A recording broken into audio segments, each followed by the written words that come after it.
Hello दोस्तों, नमस्कार, नमस्ते। सृष्टि क्लासेज में आपका स्वागत है। मैं आशा करता हूं कि आप लोग की पढ़ाई है सही ढंग से चल रही होगी और आपका स्वास्थ्य भी अच्छा होगा। तो दोस्तों, आज मैं लूसेंट जीके का विज्ञान और प्रौद्योगिकी पढ़ाऊंगा और इसके पहले हमने 5 वीडियो में पूरी बायोलॉजी ख़त्म कर रखी है, तो वहां से आप चाहे तो जाके देख सकते हैं। और दोस्तों, तो चलिए सेशन स्टार्ट करते हैं। तो सेशन स्टार्ट करने से पहले सेशन को लाइक, शेयर एंड सब्सक्राइब कर दीजिए और बेल बटन को प्रेस कर दीजिए और मेरी टेलीग्राम चैनल सरोस्ती क्लासेस 01 से ज़रूर जुड़ें। वहाँ पे आपको इस वीडियो की PDF शाम तक मिल जाएगी। तो चलिए दोस्तों, सेशन स्टार्ट करते हैं। तो देखते हैं इसमें क्या लिखा गया है। तो चलिए दोस्तों, भारतीय अंतरिक्ष अनुसंधान, ठीक है, आगे देखेंगे। भारतीय राष्ट्रीय अंतरिक्ष अनुसंधान समिति की गठन 1962 में प्रसिद्ध अंतरिक्ष वैज्ञानिक डॉक्टर विक्रम साराभाई, भारतीय अंतरिक्ष कार्यक्रम के जनक, की अध्यक्षता में किया गया, जिसने परमाणु ऊर्जा विभाग के अंतर्गत कार्य करना प्रारंभ किया था। इसमें हमने क्या सीखा? जो डॉक्टर विक्रम साराभाई हैं, इन्हें भारतीय अंतरिक्ष कार्यक्रम का जनक माना जाता है। आगे देखेंगे। भारतीय राष्ट्रीय अंतरिक्ष अनुसंधान समिति का पुनर्गठन करके 15 अगस्त 1969 को भारतीय अंतरिक्ष अनुसंधान संगठन इसरो ISRO की स्थापना की गई। इसरो की स्थापना कब की गई? 15 अगस्त 1969 को। आगे देखेंगे। भारतीय अंतरिक्ष कार्यक्रम को सुचारू रूप से संचालित करने के लिए अंतरिक्ष आयोग और अंतरिक्ष विभाग का 1972 में गठन किया गया और इसरो द्वारा अंतरिक्ष विभाग के नियंत्रण में रखा गया। आगे देखेंगे।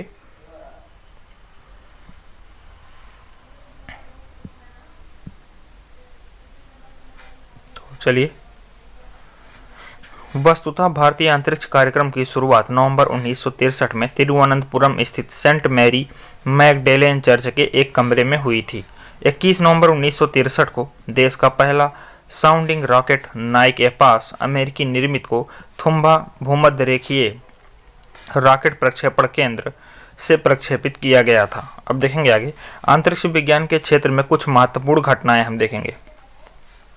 जैसे हम पहली घटना देखेंगे 4 अक्टूबर 1957 को। तो इसमें अंतरिक्षयान कौन था? Sputnik first. उपलब्धि क्या हुई?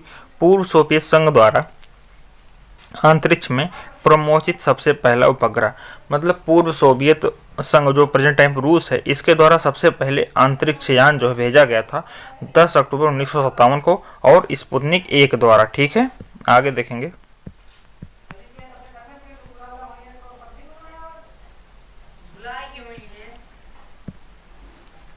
दूसरा देखेंगे। 3 नवंबर 1957 को स्पुतनिक दूसरा भेजा गया।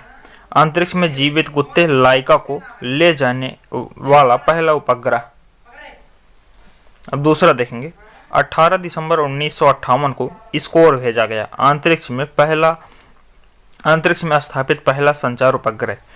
अब आगे देखेंगे। 4 अक्टूबर 1959 को लूना तृतीय भेजा गया, पहला अंतरिक्षयान जिसने चंद्रमा के उस पृष्ठ के चित्र भेजे जो पृथ्वी से दिखाई नहीं पड़ते। आगे देखेंगे। 12 अप्रैल 1961 को वोस्टॉक फर्स्ट भेजा गया, मानव द्वारा पहली अंतरिक्ष यात्रा। पूर्व सोवियत संघ के यूरी गागरिन ने पृथ्वी का एक परिक्रमण 12 अप्रैल 1961 में किया। आगे देखेंगे। 4 दिसंबर 1963 को वोस्टॉक 6 भेजा गया। पूर्व सोवियत संघ के वेलेंटाइना टेरेस्कोवा प्रथम महिला अंतरिक्ष यात्री बनी। जो ये रूस की वेलेंटीना टेरेस्कोवा हैं, ये प्रथम महिला अंतरिक्ष यात्री बनी। आगे देखेंगे। 6 अप्रैल 1965 को इंटेलसेट भेजा गया। व्यावसायिक उपयोग के लिए पहला उपग्रह कौन था? इंटेलसेट। कब भेजा गया? 6 अप्रैल 1965 को। आगे देखेंगे। फिर 16 नवंबर 1965 को वेनेरा तृतीय भेजा गया, पहला अंतरिक्षयान जो किसी अन्य ग्रह अर्थात शुक्र ग्रह पर उतरा। ठीक है। दूसरा देखेंगे। 21 अक्टूबर 1968 को लूना 9 भेजा गया, चंद्रमा तल पर सफलतापूर्वक उतरने वाला पहला अंतरिक्षयान। आगे देखेंगे। 14 नवंबर 1969 को सोयूज 4 भेजा गया, सबसे पहले प्रयोगात्मक अंतरिक्ष केंद्र। जो प्रयोगात्मक अंतरिक्ष केंद्र भेजा गया था सोयूज 4 के माध्यम से भेजा गया। फिर 16 जुलाई 1969 को अपोलो 11 भेजा गया। नील आर्मस्ट्रांग चंद्रमा पर कदम रखने वाला पहला मानव बना। इसके बाद एडविन एल्ड्रिन चंद्रमा की धरती पर उतरा। आगे देखेंगे 19 मई 1971 को मार्स 2 था। मंगल ग्रह पर पहली बार अंतरिक्ष यान उतरा। मंगल ग्रह पर पहली बार अंतरिक्ष कब उतरा? मार्स 2 के माध्यम से 19 मई 1971 को। आगे देखेंगे अंतरिक्ष केंद्र और इकाइयां। विक्रम साराभाई अंतरिक्ष केंद्र तिरुवनंतपुरम। यह केंद्र रॉकेट अनुसंधान तथा प्रक्षेपण यान विकास परियोजनाओं को बनाने तथा उन्हें क्रियान्वित करने में अग्रणी भूमिका निभाता है। अभी तक के सभी प्रक्षेपण यानों तथा यथा ASLV 3, ASLV, PSLV। आगे देखेंगे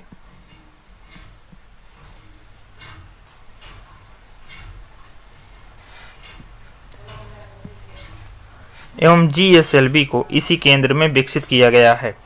इसरो उपग्रह केंद्र बंगलुरु। अब इसरो उपग्रह केंद्र बंगलुरु के बारे में देखेंगे।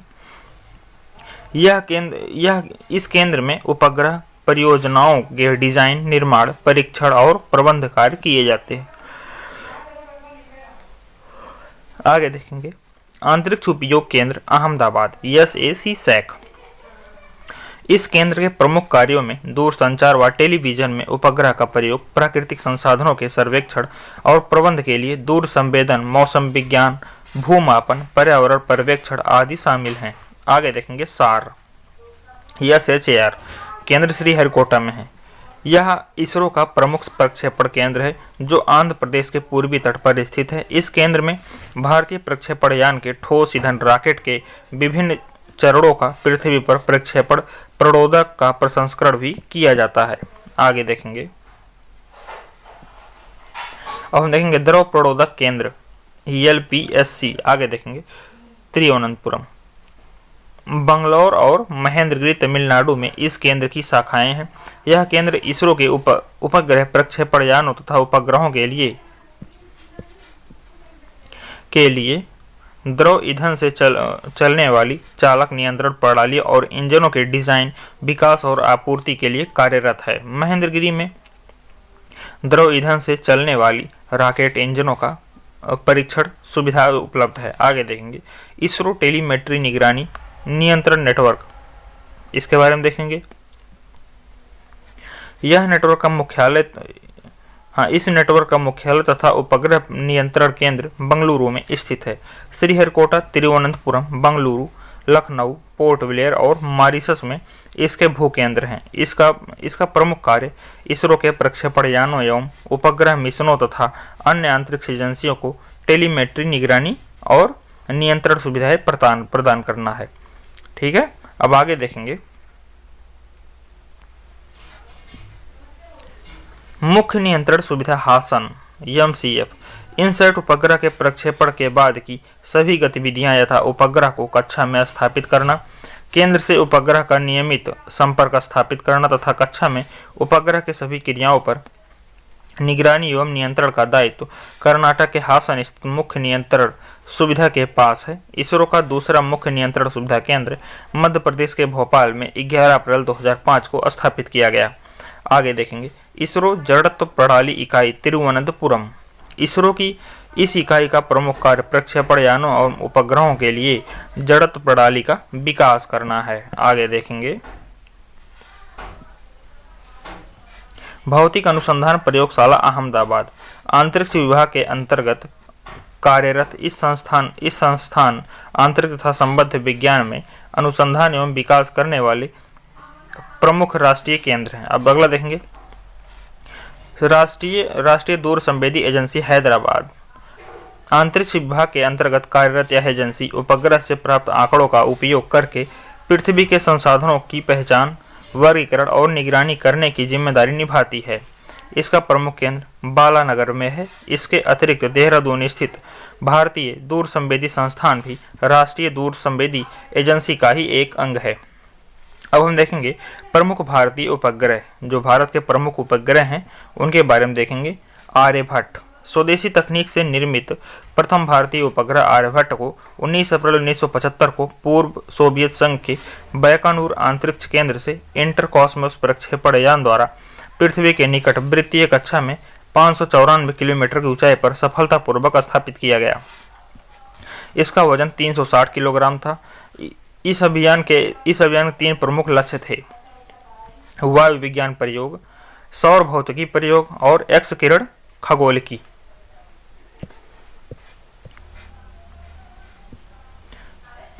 एक्स किरण खगोलिकी प्रयोग। इस उपग्रह में संचार व्यवस्था से जुड़े कुछ प्रमुख प्रयोग किए गए थे। विशुद्ध रूप से वैज्ञानिक उपग्रह के रूप में विकसित आर्यभट्ट को सक्रिय कार्य विधि मात्र 6 माह निर्धारित की गई थी, परंतु इसमें मार्च 1980 तक अंतरिक्ष से आंकड़े भेजने का कार्य किया। अब हम देखेंगे उपग्रहों के प्रकार देखेंगे। परिक्रमा पथ के मापदंडों के आधार पर उपग्रहों की 4 वर्गों में विभाजित किया जाता है। नंबर 1, निम्न भूकक्षीय कक्षा या लो अर्थ ऑर्बिट सैटेलाइट। इस प्रकार के उपग्रह सामान्यतः एक अंडाकार कक्षा में सामान्यतः 200 से 600 किलोमीटर की सीमा में कार्यरत होते हैं। आगे देखेंगे।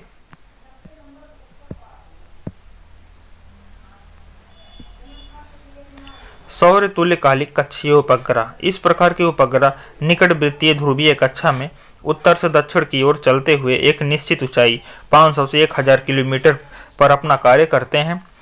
जब ये उपग्रह उत्तर से दक्षिण की ओर गुजरते हैं तो पृथ्वी की सतह पर एक कटी हुई फसल के जैसी सुस्थिर सौर दीप्त क्षेत्र दृश्यमान होता है। PSLV से छोड़ा गया भारतीय सुदूर संवेदन उपग्रह IRS इसी वर्ग में आते हैं। आगे देखेंगे भूतुल्यकालिक उपग्रह।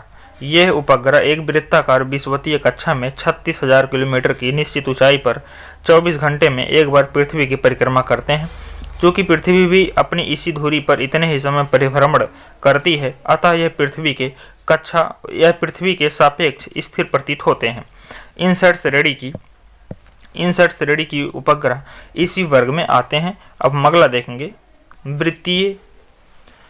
दीर्घवृत्तीय मोनालिया कक्षा 504 किलोमीटर उपभू से लेकर 39,834 किलोमीटर अपभू की ऊंचाई पर भ्रमण करने वाले उपग्रह इस वर्ग में आते हैं। अब हम देखेंगे भास्कर फर्स्ट क्या है। प्रायोगिक पृथ्वी पर्यवेक्षण उपग्रह भास्कर फर्स्ट को 7 जून 1979 को पूर्व सोवियत संघ के प्रक्षेपण केंद्र बैकानूर से इंटरकॉस्मोस प्रक्षेपण यान द्वारा पृथ्वी से 525 किलोमीटर की ऊंचाई पर पूर्व निर्धारित कक्षा में सफलतापूर्वक स्थापित किया गया था। इसका लक्ष्य जल विज्ञान, हिमगलन, समुद्र विज्ञान और एवं वानिकी के क्षेत्र में भू पर्यावरण अनुसंधान करना था। इनसे 1 अगस्त 1981 को कार्य करना बंद किया।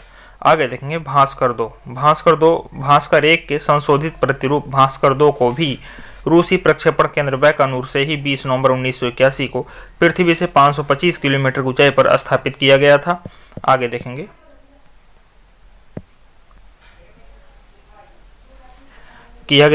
इसका घूर्णन कक्ष तल के लंबवत रखा गया था।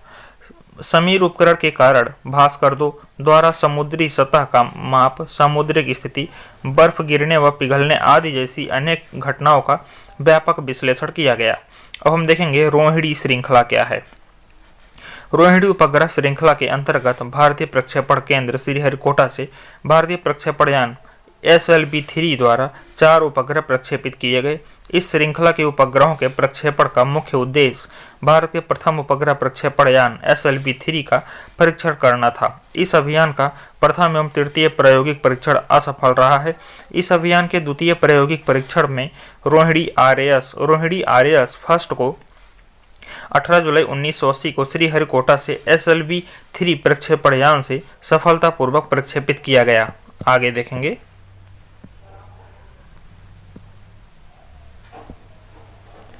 इस प्रकार रोहिणी RAS फर्स्ट भारतीय भूमि से भारतीय प्रक्षेपण यान द्वारा प्रक्षेपित प्रथम भारतीय उपग्रह बना। चतुर्थ प्रायोगिक परीक्षण में रोहिणी RAS-D2 को 17 अप्रैल 1983 को श्रीहरिकोटा से SLV-3D2 द्वारा सफलतापूर्वक प्रक्षेपित किया गया। इस सफलता से SLV-3 को एक प्रमाणिक प्रक्षेपण यान सिद्ध कर दिया तथा भारत को छोटे प्रक्षेपण यानों को विकसित करने वाले देशों की श्रेणी में ला दिया। अब अगला देखेंगे प्रायोगिक संचार उपग्रह एप्पल। एप्पल भारत का पहला संचार उपग्रह था जिसे भू स्थैतिक कक्षा में स्थापित किया गया था। भारत के प्रथम प्रायोगिक संचार उपग्रह एप्पल को 19 जून 1981 को फ्रेंच गुयाना के कोरू अंतरिक्ष प्रक्षेपण केंद्र से यूरोपीय अंतरिक्ष एजेंसी के एरियन 4 प्रक्षेपण यान द्वारा भू स्थिर कक्षा में लगभग 36,000 किलोमीटर की आगे देखेंगे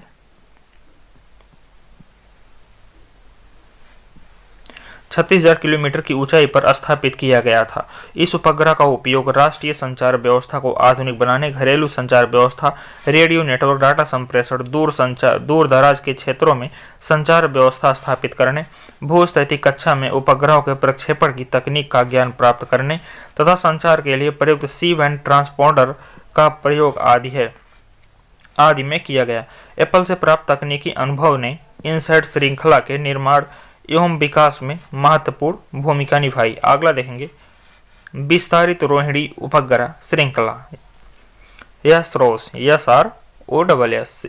इस श्रृंखला का उद्देश्य 100 से 150 किलोग्राम वर्ग के उपग्रहों का निर्माण करना था, जिन्हें संवर्धित उपग्रह प्रक्षेपण यान द्वारा छोड़ा गया था। इस श्रृंखला के तहत 4 उपग्रह आगे देखेंगे 4 उपग्रह SROS 1, SROS 2 और SROS 3 और SROS 4 प्रक्षेपित किया गया। SROS 1 और SROS 2 असफल रहा।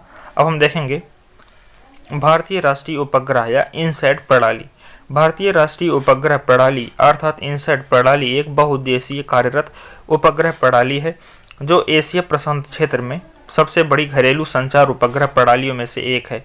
इसका उपयोग लंबी दूरी के घरेलू दूरसंचार, ग्रामीण क्षेत्रों में उपग्रह के माध्यम से सामुदायिक दूरदर्शन के सीधे राष्ट्रव्यापी प्रसारण को बेहतर बनाने, भू स्थित ट्रांसमीटरों के माध्यम से पुनः प्रसारण हेतु आकाशवाणी तथा दूरदर्शन कार्यक्रमों को देश भर में प्रसारित करने, मौसम संबंधी जानकारी, वैज्ञानिक अध्ययन हेतु भू सर्वेक्षण तथा आंकड़ों के संप्रेषण में किया गया है। इनसैट प्रणाली अंतरिक्ष विभाग, दूरसंचार विभाग, भारतीय मौसम विभाग आगे देखेंगे विभाग, आकाशवाणी तथा दूरदर्शन की संयुक्त प्रयास है, जबकि इनसैट अंतरिक्ष कार्यक्रमों की व्यवस्था, निगरानी और संचालन का पूर्ण दायित्व अंतरिक्ष विभाग को सौंपा गया है।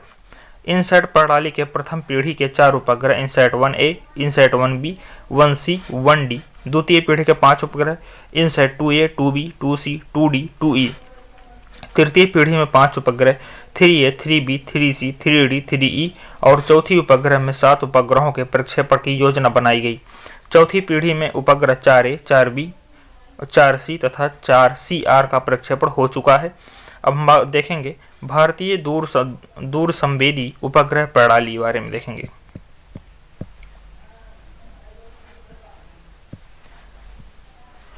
भारत में राष्ट्रीय प्राकृतिक संस्थान प्रबंध प्रणाली की सहायता के लिए भारतीय दूर संवेदी उपग्रह प्रणाली का विकास किया गया है। इसका मुख्य उद्देश्य प्राकृतिक संसाधनों, मृदा, जल, भूजल, सागर, वन आदि का सर्वेक्षण तथा सतत निगरानी करना है। दूर संवेदी उपग्रह प्रणाली के अंतर्गत पृथ्वी के गर्भ में छिपे संसाधनों को स्पर्श किए बिना प्रकीर्णन विधि द्वारा विश्वसनीय तथा एवं प्रामाणिक जानकारी उपलब्ध कराई जाती है। इसके तहत उपग्रह में लगे इलेक्ट्रॉनिक कैमरों से पृथ्वी पर स्थित वस्तुओं के चित्र लेते हैं और उन चित्रों के विश्लेषण से जानकारी प्राप्त करते हैं। दूर संवेदी उपग्रह के उपयोग से सुदूर संवेदन की प्रक्रिया को एक निश्चित अंतराल के बाद दोहराकर किसी स्थान विशेष को समायोजन हो रहे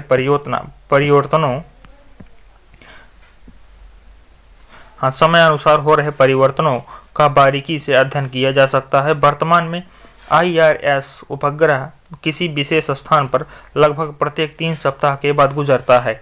इस प्रणाली के तहत प्रक्षेपित किए गए उपग्रह हैं IRS 1A, IRS 1B, IRS 1E, IRS P2, IRS 1C, IRS P4, IRS P6, Cartosat first, Cartosat second.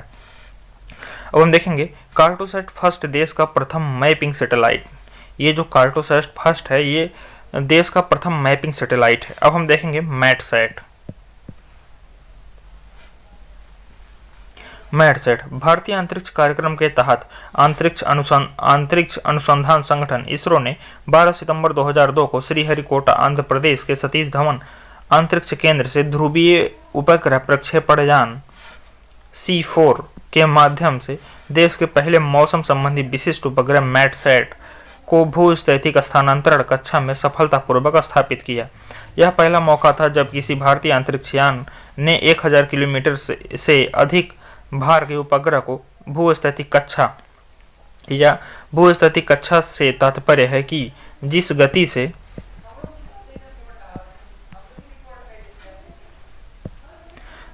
से पृथ्वी घूमती है उसी कोणीय गति से उपग्रह भी घूमेगा, जिसके कारण उपग्रह सदा पृथ्वी के एक विशेष स्थान के ऊपर नजर आएगा में स्थापित किया गया है।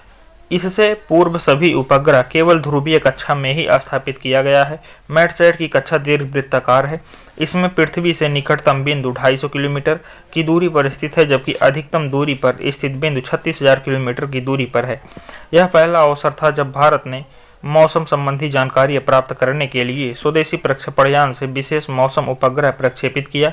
इससे पूर्व मौसम संबंधी जानकारी इनसैट श्रेणी के उपग्रहों से प्राप्त की जाती थी। अब हम देखेंगे एजूसैट क्या है। एजूसैट 20 सितंबर 2004 को सतीश धवन अंतरिक्ष केंद्र श्रीहरिकोटा से शिक्षा कार्य के लिए समर्पित दुनिया के पहले उपग्रह एजूसैट का सफलतापूर्वक भूस्थैतिक कक्षा में स्वदेश निर्मित भू समस्थानिक उपग्रह प्रक्षेपण यान GSLV F01 की सहायता से स्थापित किया गया। एजूसैट में समावेश की गई नई प्रौद्योगिकी को i2 नाम दिया गया है। इसकी जीवन अवधि 7 वर्ष निर्धारित है। एजूसैट के माध्यम से शिक्षा से जुड़े कार्यक्रम प्रसारित किए जा रहे हैं।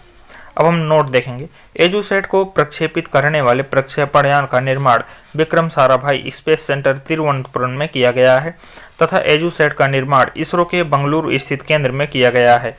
GSLV की यह पहली कार्यात्मक उड़ान है। आगे देखेंगे।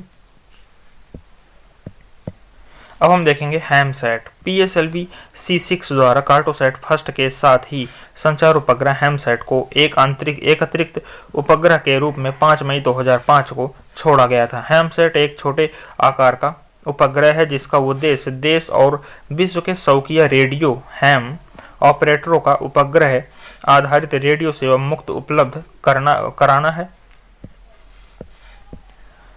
इसकी जीवन अवधि लगभग 2 वर्ष है। अब हम देखेंगे अंतरिक्ष में प्रथम भारतीय की एंट्री। अब हम देखेंगे 3 अप्रैल 1984 के स्क्वाड्रन लीडर राकेश शर्मा अंतरिक्ष में जाने वाले प्रथम भारतीय बने।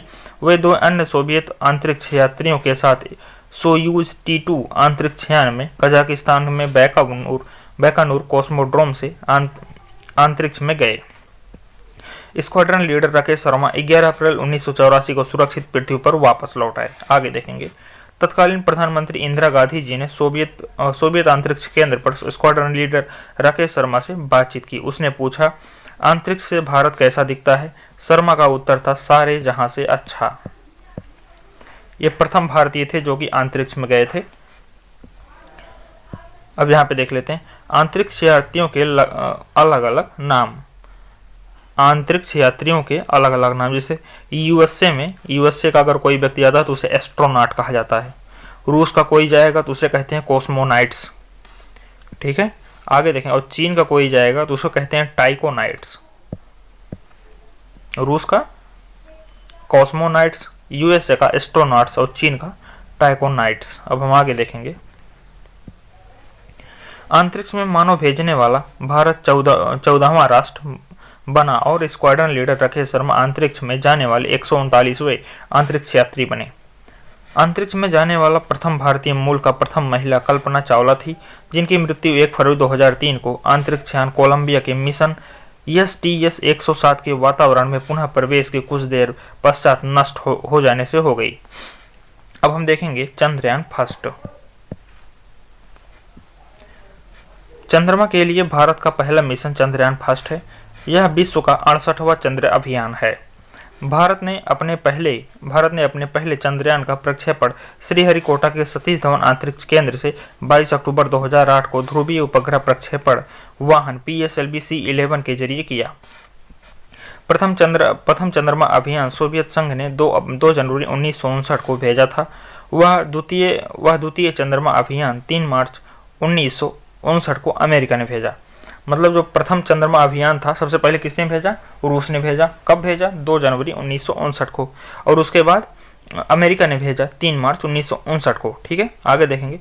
अमेरिका, यूरोपीय संघ, रूस, जापान और चीन के बाद भारत छठा देश है जो चंद्रमा के लिए यान भेजने में सफल हुआ। आगे देखेंगे।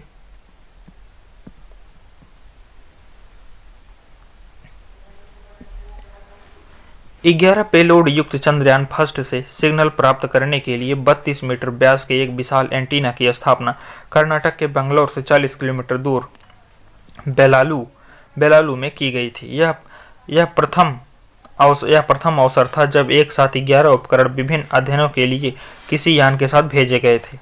भारत का पहला चंद्र अभियान चंद्रयान फर्स्ट अपने साथ राष्ट्रीय ध्वज तिरंगा भी लेकर गया, जिसे मून इम्पैक्टर प्रोब चंद्रमा की सतह पर स्थापित करेगा।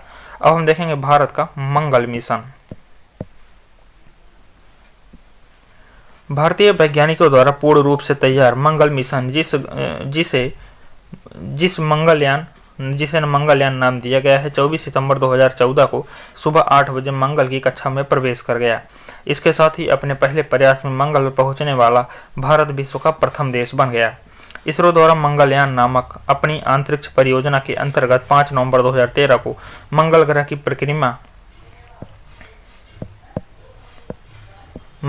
परिक्रमा करने हेतु एक उपग्रह आंध्र प्रदेश के श्रीहरिकोटा स्थित सतीश धवन अंतरिक्ष केंद्र से ध्रुवीय उपग्रह प्रक्षेपण यान PSLV C-25 के द्वारा सफलतापूर्वक छोड़ा गया था। आगे देखेंगे।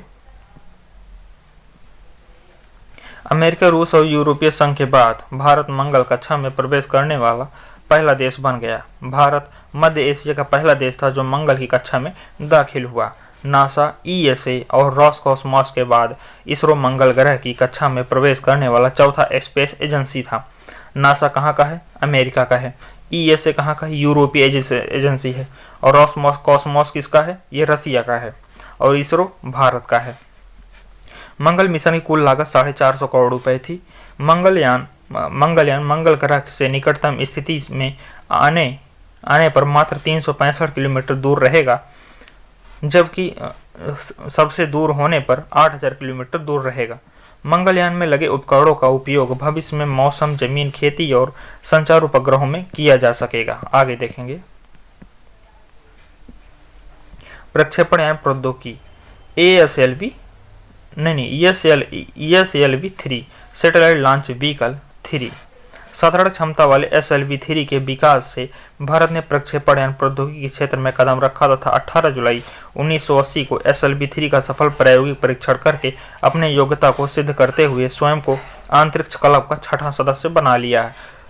क्लब के अन्य पूर्व 5 सदस्य थे रूस, अमेरिका, फ्रांस, जापान एवं चीन। SLV-3 एक 4 चरण वाला साधारण क्षमता का उपग्रह प्रक्षेपण यान था जो 40 किलोग्राम भार वर्ग के उपग्रहों को पृथ्वी की निचली कक्षा में स्थापित कर सकता था। इसका ईंधन ठोस था। SLV-3 की कुल 4 प्रायोगिक परीक्षण किए गए, जिनमें से द्वितीय और चतुर्थ प्रक्षेपण पूर्णतः सफल रहा। आगे देखेंगे। 17 अप्रैल 1983 की SLV-3 की चतुर्थ एवं अंतिम उड़ान द्वारा रोहिणी RSD-2 की सफलतापूर्वक निर्धारित कक्षा में स्थापित करने के बाद इस उपग्रह प्रक्षेपण यान के कार्यक्रम को बंद कर दिया गया। अब हम देखेंगे ASLV augmented satellite launch vehicle. संवर्धित उपग्रह प्रक्षेपण यान अर्थात ASLV की वास्तव में SLV-3 का ही संवर्धित रूप है। इसे 100 से 150 किलोग्राम भार वर्ग के उपग्रहों को पृथ्वी की निचली कक्षा में स्थापित करने के उद्देश्य से विकसित किया गया था। यह 5 चरणों वाला संवर्धित उपग्रह प्रक्षेपण यान था। ठोस प्ररोधक से चलने वाला ASLV आगे देखेंगे ASLV के स्ट्रैप ऑन प्रथम एवं द्वितीय चरण के लिए स्वदेशी तकनीक से विकसित हाइड्रोक्सिल टर्मिनेटेड पॉलीब्यूटाडाइन NTPB प्रोड़ोदक तथा तृतीय एवं चतुर्थ चरण के लिए HEF20 प्रोड़ोदक का प्रयोग किया गया था। ASLV के कुल 4 प्रक्षेपण कराए गए थे, जिनमें से ASLV BD1 27 मार्च 87 को एवं ASLV BD2 13 जुलाई 1988 को की प्रथम दोनों प्रक्षेपण असफल सिद्ध हुए। आगे देखेंगे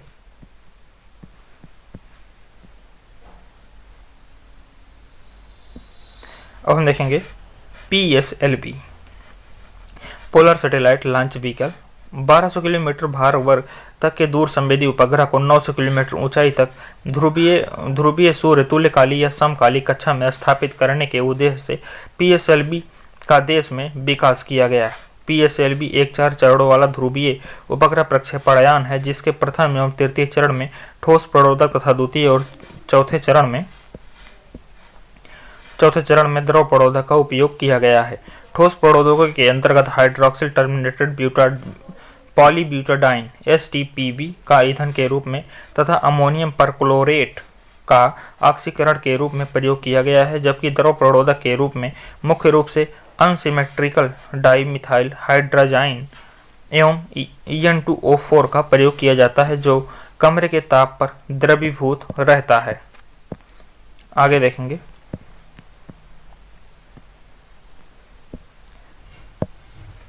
PSLV की कुल 3 उड़ानें कराई गई, जिसमें प्रथम उड़ान असफल एवं द्वितीय तृतीय उड़ान पूर्णतः सफल सिद्ध हुए। अब हम देखेंगे नोट।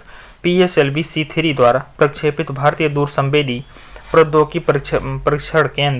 परीक्षण उपग्रह TES भारत का पहला सैनिक उपग्रह है, जो देश के समुद्री इलाकों एवं विशेषकर चीन पाकिस्तान से लगी अंतर्राष्ट्रीय सीमा और नियंत्रण रेखा पर किसी घुसपैठ पर प्रभावी नजर रख सकेगा। अब हम आगे देखेंगे तो हम देखते हैं satellite launch vehicle GSLV। GSLV एक शक्तिशाली 3 चरणों वाला भूतुल्यकाली या भू-स्थिर उपग्रह प्रक्षेपणयान है। GSLV के प्रथम चरण में ठोस प्रणोदक, द्वितीय चरण में द्रव प्रणोदक और तृतीय चरण में क्रायोजेनिक इंजन का उपयोग किया गया है। ठोस प्रणोदकों के अंतर्गत हाइड्रोक्सिल टर्मिनेटेड पॉलीब्यूटाडाइन HTPB का ईंधन के रूप में तथा अमोनियम परक्लोरेट का ऑक्सीकारक के रूप में प्रयोग किया जाता है। द्रव प्रणोदकों के अंतर्गत मुख्य रूप से अनसिमेट्रिकल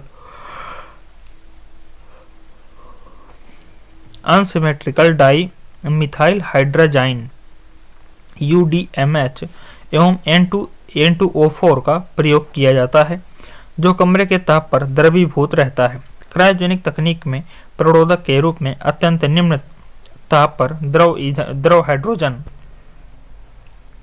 -250 डिग्री सेंटीग्रेड एवं द्रव ऑक्सीजन -183 डिग्री सेंटीग्रेड का प्रयोग होता है। GSLV की आगे देखते हैं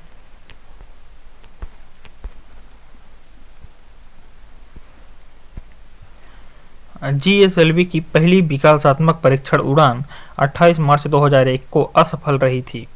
GSLV D1 ने भी प्रायोगिक संचार उपग्रह GSAT-1 को 36,000 किलोमीटर की ऊंचाई पर स्थित भू-स्थैतिक स्थानांतरण कक्षा में स्थापित नहीं कर सका और लगभग 1000 किलोमीटर नीचे रह गया। लेकिन GSLV D2 ने प्रायोगिक संचार उपग्रह GSAT-2 वजन जिसका था 18 किलोग्राम को पृथ्वी की समानांतर कक्षा से 18,000 किलोमीटर ऊपर स्थापित कर दिया तथा इसका इंडोनेशिया के बियाक और कर्नाटक के हासन स्थित मुख्य नियंत्रण प्रणाली से संपर्क हो गया। GSLV D2 को श्रीहरिकोटा स्थित सतीश धवन अंतरिक्ष केंद्र से 8 मई 2003 को सफलतापूर्वक प्रक्षेपित किया गया। इस सफलता के बाद भारत उन 5 देश अमेरिका, रूस, यूरोपीय संघ और जापान, चीन आगे देखते हैं जापान चीन के एलीट ग्रुप में शामिल हो गया, जो भू-स्थैतिक प्रक्षेपण में अपनी योग्यता सिद्ध कर चुके हैं। अब देखेंगे हम क्रायोजेनिक प्रौद्योगिकी क्या है, मतलब क्रायोजेनिक इंजन में क्या कैसे होता है इसके बारे में देखेंगे। क्रायोजेनिक का शाब्दिक अर्थ निम्न तापकीय है। यह ग्रीक भाषा शब्द क्रायोस से बना है, जो बर्फ के समान शीतलता के लिए प्रयुक्त होता है। निम्न तापकीय विज्ञान में 0 डिग्री सेंटीग्रेड से 150 डिग्री सेंटीग्रेड के नीचे तापमान को क्रायोजेनिक ताप कहा जाता है। निम्न ताप अवस्था क्रायोजेनिक अवस्था वाले इंजनों में अति निम्न ताप -250 डिग्री सेंटीग्रेड पर हाइड्रोजन का ईंधन के रूप में तथा ऑक्सीजन -183 डिग्री सेंटीग्रेड का ऑक्सीकारक के रूप में प्रयोग होता है। इस प्रौद्योगिकी में इन प्ररोधकों को तरल अवस्था में ही प्रयोग किया जाता है। इसमें ईंधन को परम तापीय अवस्था में प्रयोग करने की विशेषता के कारण इसे क्रायोजेनिक इंजन कहते हैं। इस इंजन की प्रमुख विशेषता है, इस इंजन की प्रमुख विशेषता हम देखेंगे। तो पहली विशेषता देखेंगे, क्रायोजेनिक इंजन में प्रयोग होने वाले द्रव हाइड्रोजन एवं द्रव ऑक्सीजन के दहन से जो ऊर्जा पैदा होती है वह ठोस ईंधन आधारित इंजन से प्राप्त ऊर्जा से कई गुना अधिक होती है। दूसरा देखेंगे, इसमें ईंधन के ज्वलन की दर को आगे देखेंगे। इसमें ईंधन की ज्वलन की दर को नियंत्रित किया जा सकता है, जबकि ठोस ईंधन से परिचालित होने वाले इंजन की ज्वलन की दर को नियंत्रित करना कठिन होता है। तीसरा देखेंगे, इस प्रौद्योगिकी से युक्त इंजन में प्रणोदक की प्रति इकाई भार में अधिक बल पैदा होता है, जिससे यान को अधिक बल या थ्रस्ट मिलता है। अब हम देखेंगे, क्रायोजेनिक इंजन का पहली बार प्रयोग अमेरिका द्वारा एटलास संटूर नामक रॉकेट में किया गया। किसमें किया गया? एटलास संटूर नामक में। अगला देखेंगे, 28 अक्टूबर 2006 को तमिलनाडु के महेंद्रगिरी में पूर्ण निम्न ताप क्रायोजेनिक अवस्था का भारत ने सफल परीक्षण किया। 5 जनवरी 2014 को भारतीय अंतरिक्ष संगठन इसरो ने भारी उपग्रहों के प्रक्षेपण की क्रायोजेनिक तकनीक विकसित कर GSLV D5 क्रायोजेनिक इंजन को सफलतापूर्वक प्रक्षेपित किया। आगे देखेंगे, भारत क्रायोजेनिक तकनीक का सफल परीक्षण करने वाला छठा देश है। भारत से पूर्व यह क्षमता अमेरिका, रूस, चीन, जापान, फ्रांस ने प्राप्त की है। अब हम देखेंगे भारतीय परमाणु अनुसंधान के बारे में। डॉक्टर होमी जहांगीर भाभा की अध्यक्षता में 10 अगस्त 1948 को परमाणु ऊर्जा आयोग की स्थापना के साथ ही परमाणु ऊर्जा अनुसंधान की भारतीय यात्रा प्रारंभ हुई। भारत के प्रधानमंत्री की अध्यक्षता में परमाणु ऊर्जा कार्यक्रमों के कार्यान्वयन हेतु तो अगस्त 1954 में परमाणु ऊर्जा विभाग की स्थापना की गई। परमाणु ऊर्जा के सभी कार्यक्रम प्रधानमंत्री के तत्वावधान में किए जाते हैं। परमाणविक ऊर्जा विभाग प्रधानमंत्री कार्यालय के प्रशासन के अधीन है। अब हम देखेंगे परमाणु अनुसंधान एवं विकास के प्रमुख केंद्र।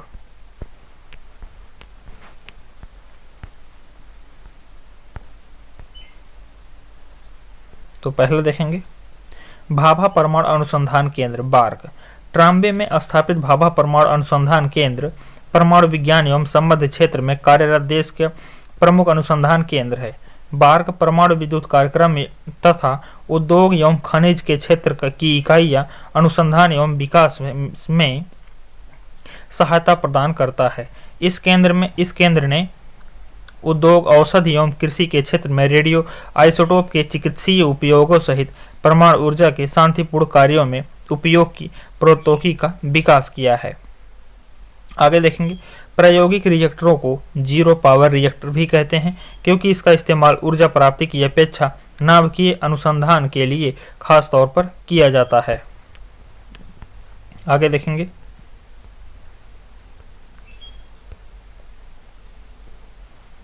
कनाडा के सहयोग से बार्क में स्थापित साइरस तापीय रिएक्टर का मुख्य उद्देश्य रेडियो आइसोटोप का उत्पादन एवं उनके प्रयोग को प्रोत्साहित करना है। ध्रुव अनुसंधान रिएक्टर में रेडियो आइसोटोप तैयार करने के साथ साथ परमाणु प्रौद्योगिकियों व पदार्थ में शोध का कार्य किया जाता है। अब हम देखेंगे इंदिरा गांधी परमाणु अनुसंधान केंद्र IGCAR।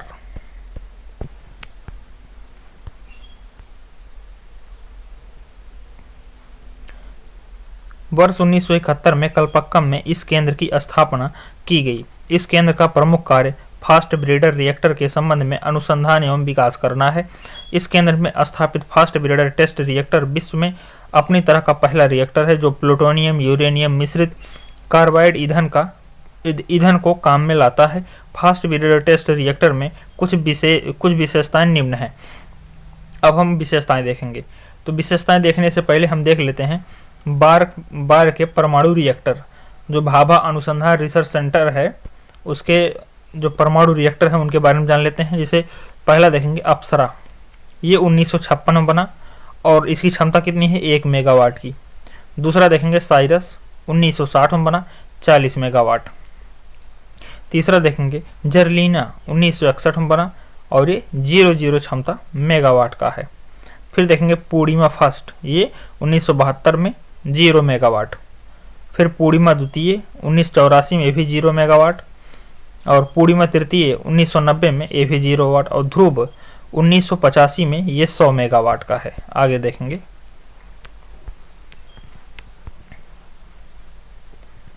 प्रमुख विशेषताएं देखते हैं। जैसे देखेंगे कामिनी संक्षिप्त रूप है कल्पक्कम मिनी रिएक्टर का संक्षिप्त रूप कामिनी है। कामिनी ने 17 सितंबर 1997 से काम करना शुरू कर दिया है। इस रिएक्टर का महत्व इस बात को लेकर है कि जहां अन्य प्रायोगिक रिएक्टरों में ईंधन के रूप में यूरेनियम तथा प्लूटोनियम का प्रयोग किया जाता है। आगे देखते हैं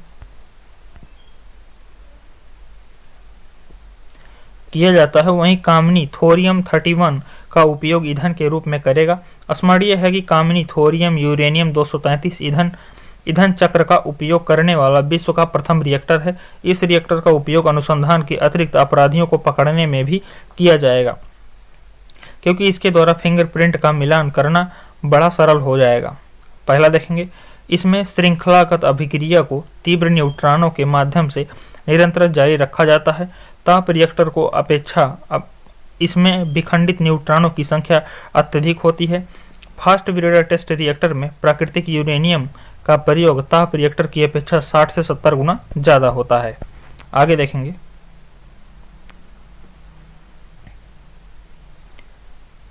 इसमें रेडियोधर्मिता का उत्सर्जन अल्प मात्रा में होता है। इसमें शीतलक के रूप में सोडियम का प्रयोग किया जाता है, जबकि ताप रिएक्टर में जल का। फास्ट ब्रीडर टेस्ट रिएक्टर की रूपरेखा फ्रांस की रैप्सोडी रिएक्टर पर आधारित है। आगे देखेंगे उच्च प्रौद्योगिकी केंद्र CAT 1984 में इंदौर में स्थापित उच्च प्रौद्योगिकी केंद्र का मुख्य कार्य लेजर एवं त्वरकों के क्षेत्र में प्रौद्योगिकी का विकास करना है। अब हम देखेंगे लेजर के बारे में। लेजर अक्षर समूह का निर्माण light amplification by stimulate emission of radiation के संक्षिप्तीकरण से हुआ है, जिसका अर्थ होता है विकिरण उत्सर्जन के द्वारा प्रकाश का प्रवर्धन। लेजर एक ऐसी युक्ति है जिसमें विकिरण ऊर्जा के उत्सर्जन के द्वारा एक बड़ी प्रकाश प्राप्त किया जाता है। लेजर की खोज अमेरिका के हेजेज प्रयोगशाला में थियोडोर मैनन के द्वारा 1960 में किया गया। 1964 में बार्क ने गैलियम आर्सेनिक अर्धचालक लेजर का निर्माण किया। अब इससे हमें यह जानकारी मिलती है कि लेजर की खोज सबसे पहले कहाँ हुई, अमेरिका में। किस प्रयोगशाला में, हेजेज प्रयोगशाला में। किसने किया, थियोडोर मैनन ने किया। कब किया, 1960 में किया। और भारत ने 1964 में जो भाभा रिसर्च सेंटर है गैलियम आर्सेनिक अर्धचालक लेजर का निर्माण किया है। आगे देखेंगे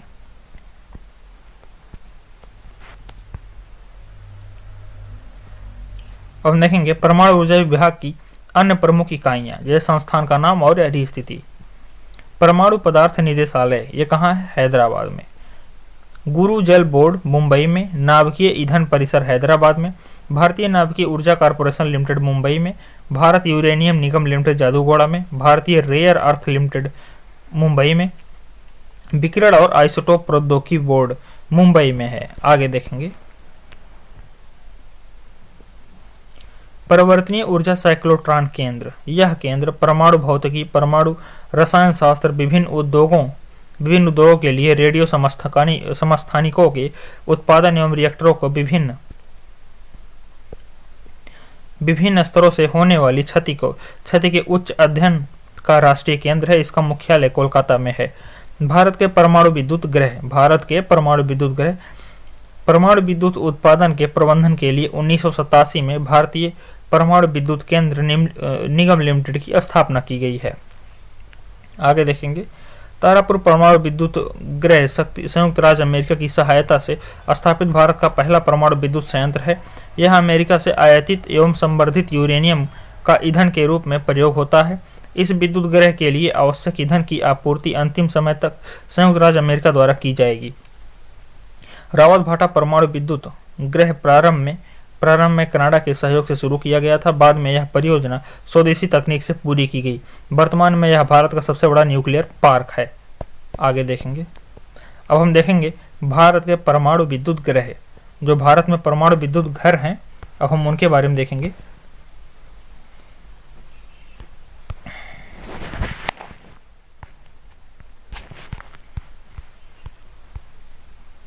हाँ दोस्तों, अब हम देखेंगे भारत के परमाणु विद्युत गृह।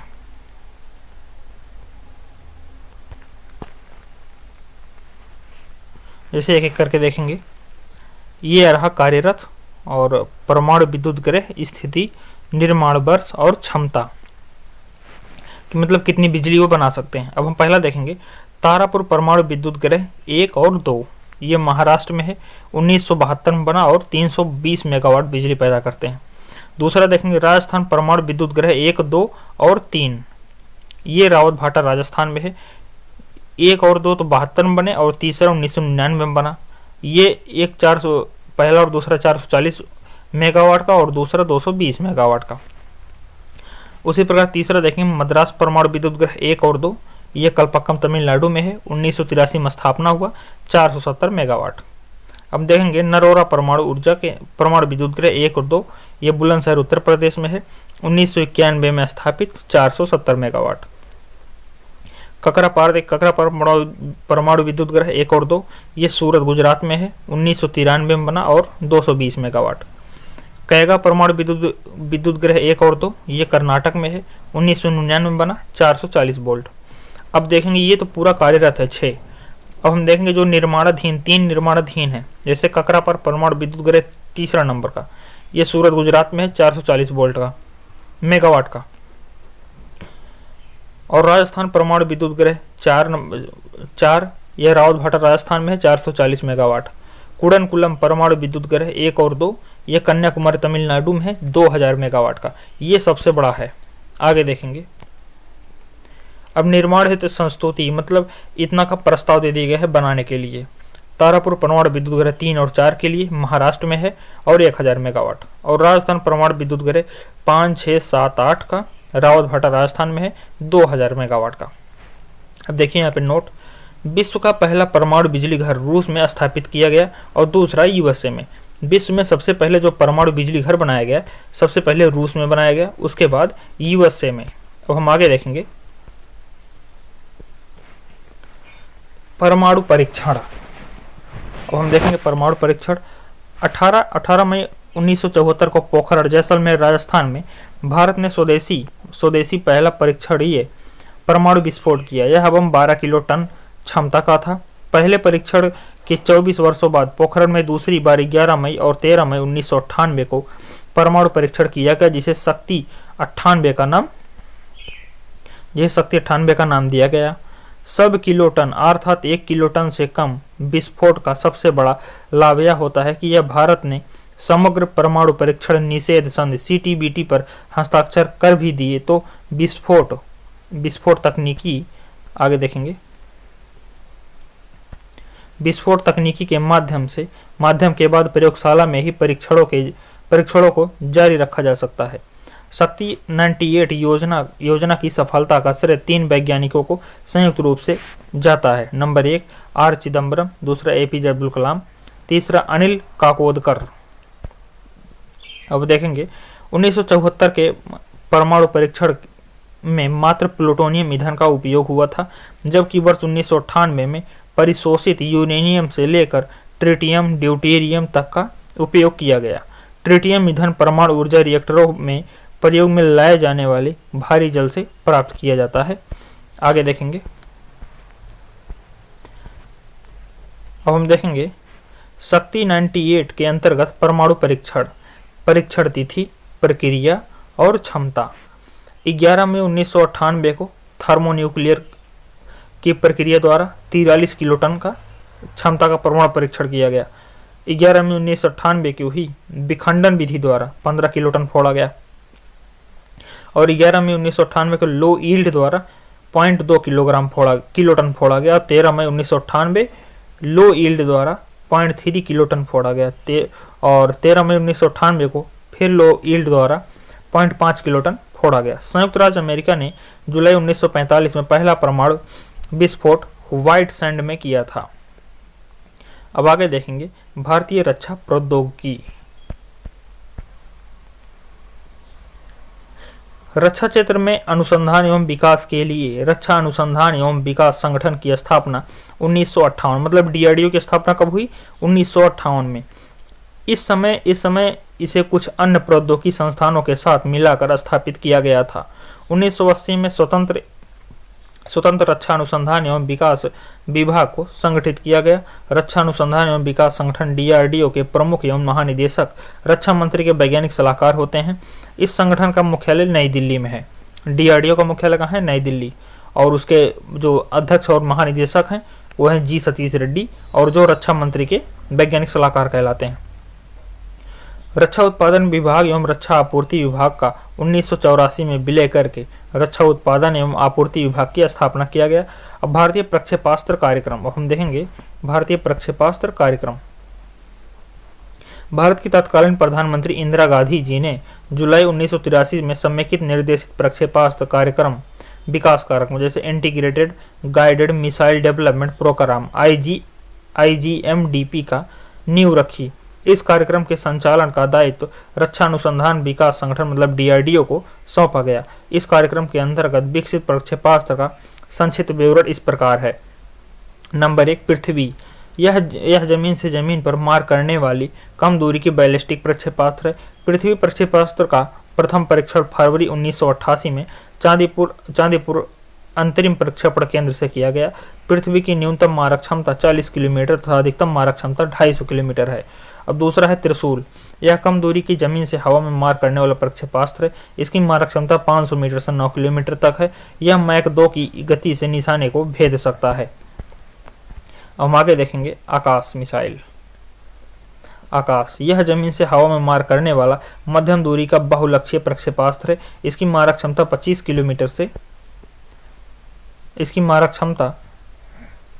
किलोमीटर है। आकाश पहला ऐसी भारतीय प्रक्षेपास्त्र है जिसका प्रणोदक में रामजेट सिद्धांतों का प्रयोग किया गया है। इस तकनीकों को दृष्टिगत करते हुए इसकी तुलना अमेरिकी पैट्रियट मिसाइल से की जा सकती है। यह पारंपरिक एवं परमाणु आयुध को ढोने की क्षमता रखता है तथा इसे मोबाइल लॉन्चर से भी छोड़ा जा सकता है। अब हम देखेंगे अग्नि। अब अग्नि देखते हैं।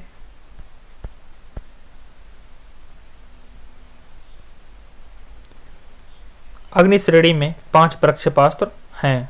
अग्नि 1, अग्नि 2, अग्नि 3, अग्नि 4, अग्नि और 5। अग्नि जमीन से जमीन मार करने वाली मध्यम दूरी से बैलिस्टिक मिसाइल है। अग्नि तृतीय की मारक क्षमता 3000 किलोमीटर से अधिक है। इसे 5000 किलोमीटर तक बढ़ाया जा सकता है।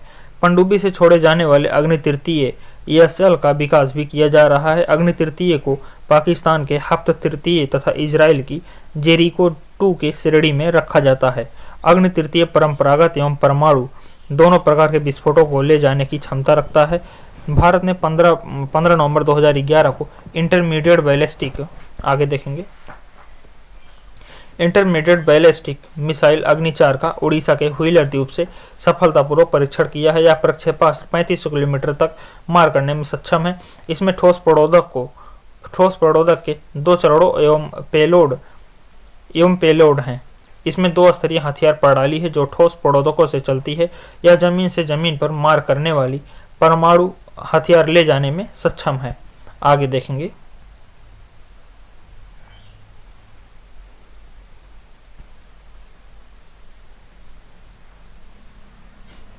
रोजे दोस्तों, थोड़ा पेन पतला कर लेते हैं।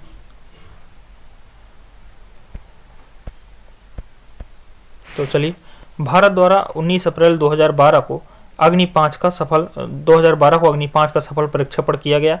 इस प्रक्षेपण के साथ भारत अंतर महाद्वीपीय प्रक्षेपास्त्र ICBM क्लब में शामिल हो गया, जिसमें अब तक केवल 5 सदस्य राष्ट्र अमेरिका, रूस, चीन, फ्रांस, यूनाइटेड किंगडम शामिल थे। हालांकि 5500 किलोमीटर दूरी से अधिक दूरी को ही ICBM श्रेणी में माना जाता है, लेकिन अग्नि 5 की मारक दूरी इस अंतर्राष्ट्रीय मानदंड से 500 किलोमीटर कम है। अग्नि 5 के जद में बीजिंग और शंघाई सहित अधिकांश चीन, पाकिस्तान, दक्षिण एशिया, यूरोप तथा अफ्रीका के कुछ हिस्से आते हैं। अमेरिका और ऑस्ट्रेलिया अग्नि 5 की सीमा से बाहर है। इसमें सैटेलाइट प्रक्षेपण की क्षमता है।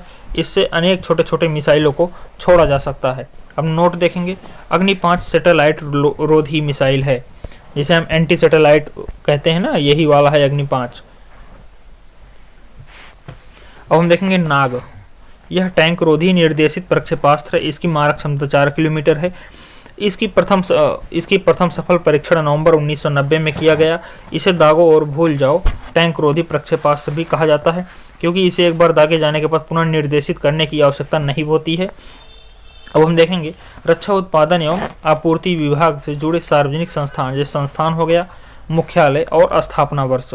जैसे हिंदुस्तान एरोनॉटिक्स लिमिटेड, इसका मुख्यालय बेंगलुरु में है, 1964 में स्थापित। भारत अर्थ मूवर्स, नहीं ये बीच वाला, भारत इलेक्ट्रॉनिक्स लिमिटेड, ये बंगलुरु में है, 1954 में स्थापित।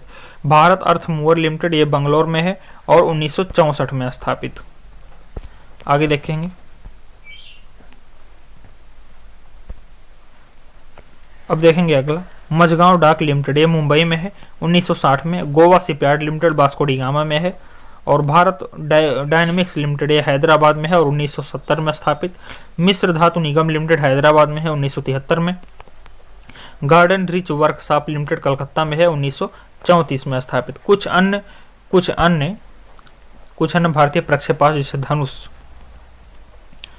यह जमीन से जमीन पर मार करने वाला प्रक्षेपास्त्र में से एक है। यह पृथ्वी प्रक्षेपास्त्र का ही नौसैनिक रूपांतरण है। इसकी मारक क्षमता 150 किलोमीटर तथा इस पर लगभग 500 किलोग्राम आयुध प्रक्षेपित किया जा सकता है। अब हम देखेंगे सागरिका।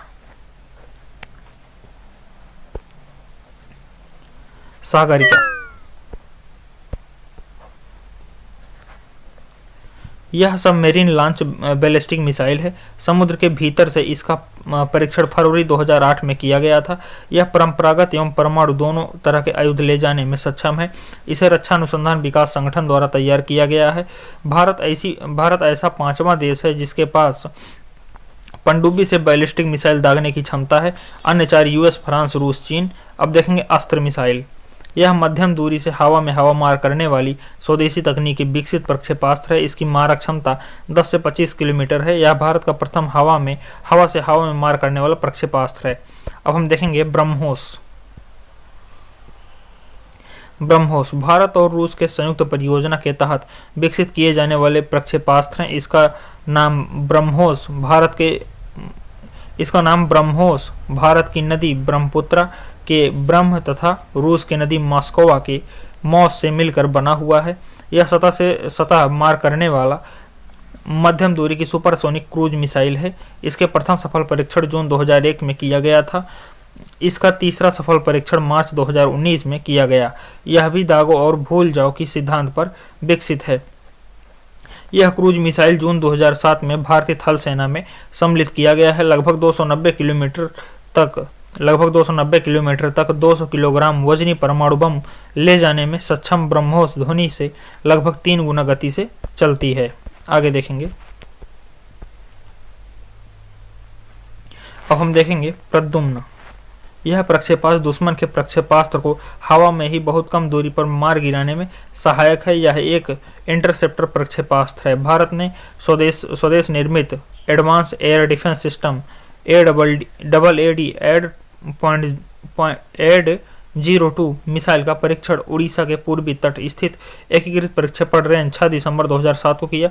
अब हम देखेंगे बैलिस्टिक मिसाइल। बैलिस्टिक से ऐसे प्रक्षेपण से है जिसमें किसी किसी वस्तु को प्रक्षेपित करने में आवश्यक बल लगाया जाता है, किंतु जमीन पर स्थित लक्ष्य पर गिरने के लिए उसे गुरुत्वाकर्षण के सहारे छोड़ दिया जाता है। अब देखेंगे क्रूज मिसाइल। इस श्रेणी की मिसाइल अपने लक्ष्य की खोज कर प्रहार करती हैं। अब देखेंगे युद्धक टैंक अर्जुन। युद्धक टैंक अर्जुन के बारे में देखेंगे। इसका विकास डीआरडीओ द्वारा किया गया है। यह युद्धक टैंक की गति अधिकतम 70 किलोमीटर प्रति घंटा हो सकती है।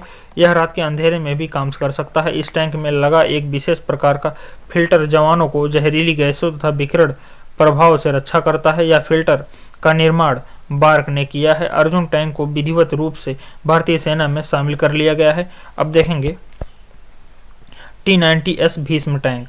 इसका निर्माण चेन्नई के समीप अवाड़ी टैंक कारखाने में किया गया है।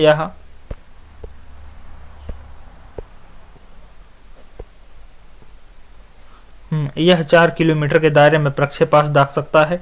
यह दुश्मन के प्रक्षेपास्त्र से स्वयं को बचाने की क्षमता रखता है तथा जमीन में बिछाई गई बारूदी सुरंगों से भी अपनी रक्षा करने में क्षमता रखता है। अब देखेंगे हल्के लड़ाकू विमान तेजस। तेजस के बारे में देखते हैं। अब यह स्वदेश निर्मित प्रथम हल्का लड़ाकू विमान है। इसके विकास में हिंदुस्तान एरोनॉटिकल लिमिटेड की महत्वपूर्ण भूमिका रही है। इसमें अभी भी GI 404 अमेरिकी कंपनी जनरल इलेक्ट्रॉनिक का इंजन लगा है, जिसे भविष्य में स्वदेश निर्मित कावेरी इंजन लगाकर हटाया जाएगा। विश्व में सबसे कम वजन वाला बहुआयामी सुपरसोनिक लड़ाकू विमान 600 किलोमीटर प्रति घंटा की उड़ान भरती है और हवा से धरती एवं हवा से समुद्र मार करने में सक्षम है। पायलट रहित प्रशिक्षण विमान निशान तो हम देखेंगे। यह स्वदेशी तकनीक से निर्मित पायलट रहित प्रशिक्षण विमान है जो जमीन से 160 किलोमीटर दूरी के दायरे में नियंत्रित कर सकता है। इस विमान का मुख्य उद्देश्य युद्ध क्षेत्र में पर्यवेक्षण एवं टोह लेने के लिए भूमिकाओं का निर्वाह करता है। अब देखेंगे पायलट रहित विमान लक्ष्य। इसका विकास डीआरडीओ द्वारा किया गया है। इसका उपयोग जमीन से वायु तथा वायु से वायु में मार करने वाले प्रक्षेपास्त्रों से तथा तोपों से निशान लगाने के लिए प्रशिक्षण देने हेतु लक्ष्य के रूप में प्रयोग किया जाता है। यह जेट इंजन से चलता है तथा एक बार प्रयोग में लाया जा सकता है। 100 किलोमीटर के दायरे में इसे रिमोट से नियंत्रित किया जा सकता है। इसका प्रयोग तीनों सेनाओं द्वारा किया जा रहा है। अब हम देखेंगे एडवांस लाइट हेलीकॉप्टर ध्रुव। इसे डीआरडीओ द्वारा विकसित किया गया है। अधिकतम 245 किलोमीटर प्रति घंटा की उड़ान भरने वाला यह हेलीकॉप्टर 4 घंटे तक आकाश में रहकर 800 किलोमीटर दूरी तय कर सकता है। यह 2 इंजनों वाला हेलीकॉप्टर है जिसमें 2 चालकों सहित 14 व्यक्तियों को ले जाया जा सकता है। अब हम देखेंगे IL-78। यह आसमान में उड़ान भरने के दौरान लड़ाकू विमानों में ईंधन भरने का प्रथम विमान है, जिसे भारत ने मार्च 2013 में उज्बेकिस्तान से प्राप्त किया था। इस विमान में 35 टन वैमानिक ईंधन के भंडारण की सुविधा है। आगरा के वायु सैनिक अड्डे पर इस विमान को रखने की व्यवस्था है। अब देखेंगे काली 5000। काली 5000 का विकास बार्क द्वारा किया जा रहा है। यह एक शक्तिशाली बीम अस्त्र है जिसमें कई गीगावाट शक्ति की माइक्रोवेव तरंगें उत्सर्जित होंगी जो शत्रु के विमानों एवं प्रक्षेपास्त्रों पर लक्षित करने एवं इलेक्ट्रॉनिक प्रणालियों एवं कंप्यूटर चिप्स को समाप्त करके उन्हें ध्वस्त करने में सक्षम होंगी। आगे देखेंगे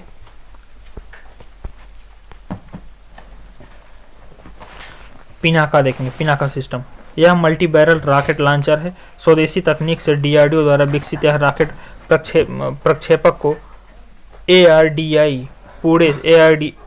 ARDI पुणे में निर्मित किया गया है। इसका नाम भगवान शंकर के धनुष पिनाका के नाम पर पिनाका रखा गया है। इसके द्वारा मात्र 40 सेकंड में ही 100 किलोग्राम वजन के एक के बाद एक 12 रॉकेट प्रक्षेपित किए जा सकते हैं जो कम से कम 7 या और अधिक से अधिक 39 किलोमीटर दूरी तक दुश्मन के खेमे में तबाही मचा सकते हैं। अब विविधि देखेंगे। स्टेल्थ प्रौद्योगिकी। स्टेल्थ वायुयान एवं स्टेल्थ जहाज का विकास स्टेल्थ प्रविधि पर आधारित है। यह तकनीकी सैन्य युक्तियों का एक पहलू है। इस तकनीकी का प्रयोग वायुयान जहाज, पनडुब्बी, मिसाइल तथा तथा उपग्रहों को राडार, इंफ्रारेड सोनार एवं अन्य खोजी पद्धतियों की पहुंच से अदृश्य बनाया जाता है। इस तकनीकी का विकास द्वितीय विश्व युद्ध के दौरान जर्मनी ने किया था। होर्टन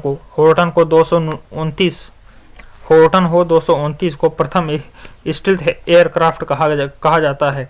संयुक्त राज्य अमेरिका के सुप्रसिद्ध आधुनिक स्टील्थ वायुयान F-117 Nighthawk, the B-2 Spirit, the F-22 Raptor और F-35 लाइटनिंग सेकंड शामिल हैं। अब नोट देखेंगे, राडार का एंटीना प्रतिबिंब के आने के समय मापता है और उस सूचना के आधार पर बताता है वस्तु कितनी दूरी पर है। अब आगे देखेंगे, मानव रहित वायुयान ड्रोन्स। ये ऐसे वायुयान होते हैं जिन्हें जमीन से नियंत्रित किया जा सकता है, जो पूर्व नियोजित मिशन का अनुसरण करते हुए स्वायत्त रूप से चालित होते हैं। ड्रोन्स मुख्य रूप से दो वर्गों में होते हैं। एक वो जिन्हें निगरानी के उद्देश्य से बनाया जाता है और दूसरे वे जो मिसाइल एवं बम से सुसज्जित होते हैं। ये सैन्य वायुयान से काफ़ी सस्ते होते हैं और रिमोट कंट्रोल द्वारा उड़ाए जाते हैं तथा फ्लाइट कर्मी की कोई खतरा नहीं होता है। ड्रोन के संचालन में एक व्यक्ति ड्रोन को उड़ाता है और दूसरा कैमरे तथा संवेदकों का संचालन एवं निगरानी करता है और तीसरा व्यक्ति युद्ध के क्षेत्र में सैनिक तथा कार्मिकों के साथ संपर्क में बना रहता है। आगे देखेंगे, शस्त्रों से सुसज्जित ड्रोन का इस्तेमाल पहली बार बाल्कन युद्ध में किया गया था, लेकिन इसके इस्तेमाल से अशांति वृद्धि अफगानिस्तान, इराक और पाकिस्तान में हुई। अब नोट देखेंगे, ब्रिटेन के पास कई प्रकार के निगरानी ड्रोन्स हैं, विशेष रूप से वॉचकीपर, जिसे इजरायली कंपनी एविएट और ब्रिटेन के थेल्स द्वारा संयुक्त रूप से बनाया जाता है।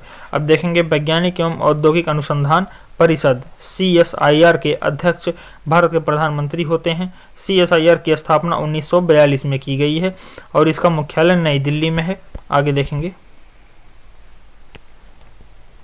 विक्रम साराभाई अंतरिक्ष केंद्र की स्थापना तिरुवनंतपुरम थुम्बा गांव में 1963 में की गई थी।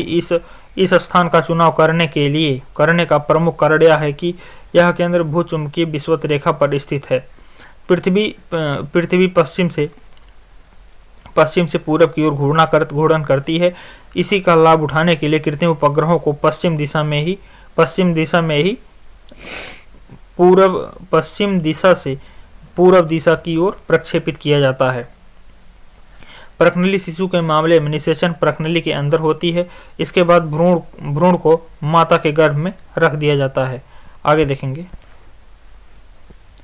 25 जुलाई 1978 ईस्वी को ग्रेट ब्रिटेन में श्रीमती लेस्ली ब्राउन विश्व का प्रथम प्रकनली शिशु लुइस ब्राउन का जन्म दिया। भारत में जन्म लेने वाले प्रथम प्रकनली शिशु विवादित हैं।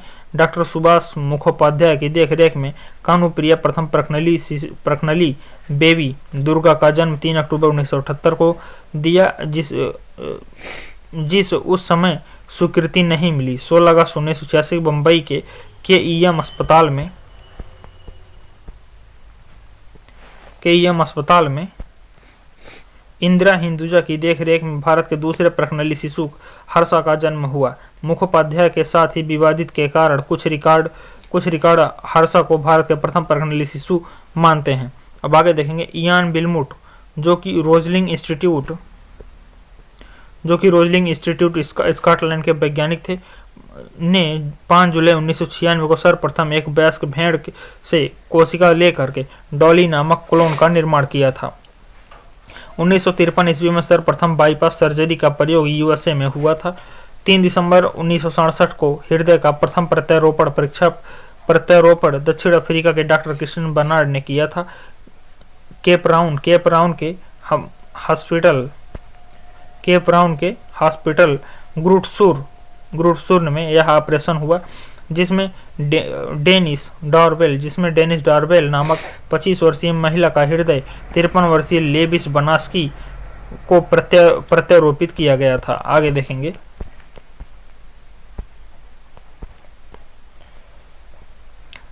अपरूपांतरण एक प्रक्रिया है जिसके आधार पर कैंसर कोशिकाओं में और अधिक विभाजन का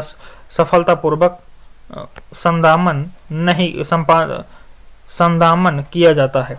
मौसम संबंधी परिवर्तनों के बारे में जानकारी प्राप्त करने के लिए हीलियम गैस से भरे गुब्बारे का प्रयोग में लाया जाता है। किसी वस्तु के त्रिविमीय प्रतिरूप को अंकित तथा पुनरावृत्त करने की तकनीक को ही हेलोग्राफी कहते हैं। यह लेसर किरणों के द्वारा की गई फोटोग्राफी है, जिसमें वस्तु का चित्र त्रिआयामी हो जाता है। विज्ञान के क्षेत्र में मानव एवं यंत्र के मध्य स्वचालन एवं संचार का अध्ययन करते हैं। साइबरनोटिक्स कहलाते हैं। यह विज्ञान की आधुनिकतम शाखा है, जिसका परिकल्पना 1949 में सर्वप्रथम नॉर्बर्ट बीमर ने की थी। इसे नियंत्रण का विभाजन भी कहते हैं। आगे देखेंगे। 19 दिसंबर 1945 को मुंबई से Tata institute of fundamental research की स्थापना की गई थी। National school of design Pune में है। अब देखेंगे न्यूट्रॉन बम के बारे में। यह बम की विस्फोटक क्षमता तुलनात्मक रूप से कम होती है, लेकिन विकिरण क्षमता अधिक होती है। यह पृथ्वी एवं जल में रेडियोधर्मिता फैला सकता है। टैंकों एवं बुलेट प्रूफ वाहनों को तहस नहस नहीं कर सकता। आगे देखेंगे।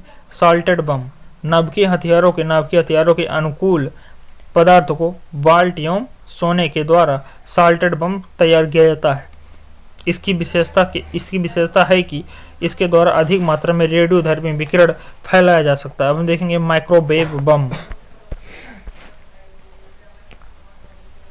माइक्रोवेव बम का आविष्कार अमेरिका द्वारा किया गया था। इसके द्वारा इतना तीव्र शक्ति की ऊर्जा उत्पन्न होती है कि शत्रु के इलेक्ट्रॉनिक उपकरण व संचार प्रणाली ध्वस्त हो जाते हैं। यहाँ तक कि वाहनों में इग्निशन प्रणाली भी इसके द्वारा नष्ट हो सकती है। उल्लेखनीय है कि शत्रु की संचार प्रणाली की ध्वस्त करने वाले इन बमों से कोई जानहानि नहीं होती है। अब हम देखेंगे वैक्यूम बम। अमेरिका के रक्षा अनुसंधान वैज्ञानिकों ने ऐसी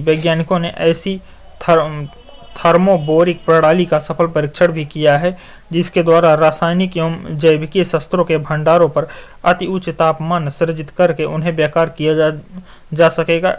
इस प्रकार की शस्त्र प्रणाली को पहले वैक्यूम बम के नाम से जाना जाता था। अब देखेंगे एडमिरल गोरसोकोव एक विमान वाहक पोत है, जिसे भारत ने रूस से खरीदा है। यह विमान वाहक पोत विराट का स्थान ग्रहण करेगा। यह हिंद महासागर भारत की उपस्थिति को मजबूती प्रदान करेगा। आगे देखेंगे। आईसी चिप सिलिकॉन की बनी होती है। इसका निर्माण 1958 ईस्वी से JS किल्बी ने किया था। आगे देखेंगे।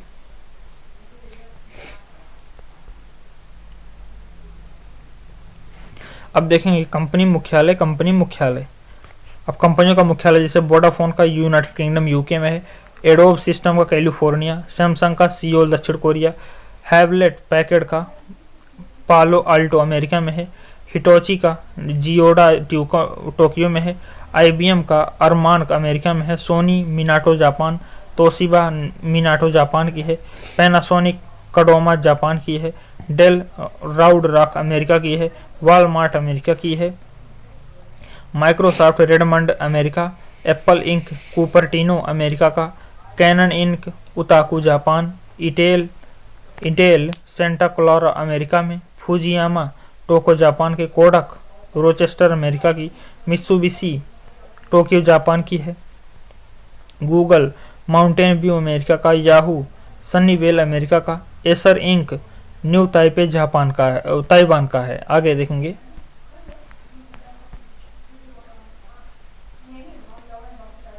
अब देखेंगे डेल राउड रॉक अमेरिका का है, वॉलमार्ट अमेरिका का, नोकिया इस्पू फिनलैंड का है। अब याहू सनीवेल अमेरिका का, Acer Inc New Taipei Japan का, फिलिप्स एम्स्टर्डम नीदरलैंड का, लेनोवो बीजिंग चीन की है। अब देखेंगे के कंप्यूटर।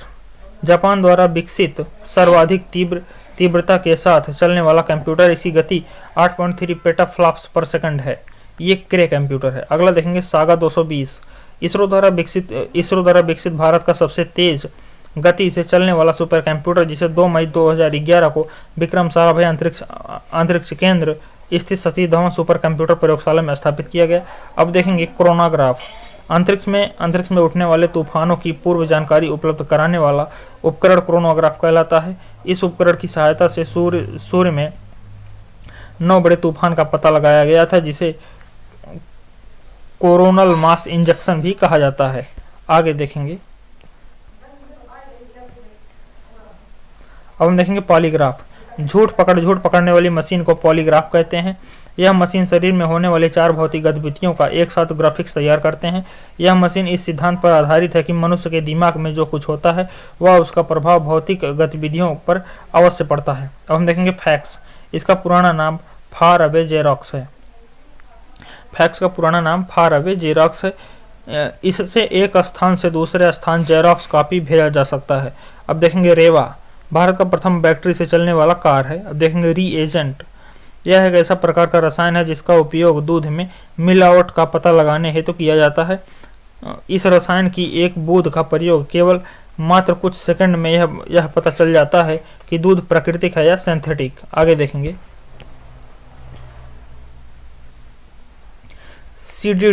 CD strip.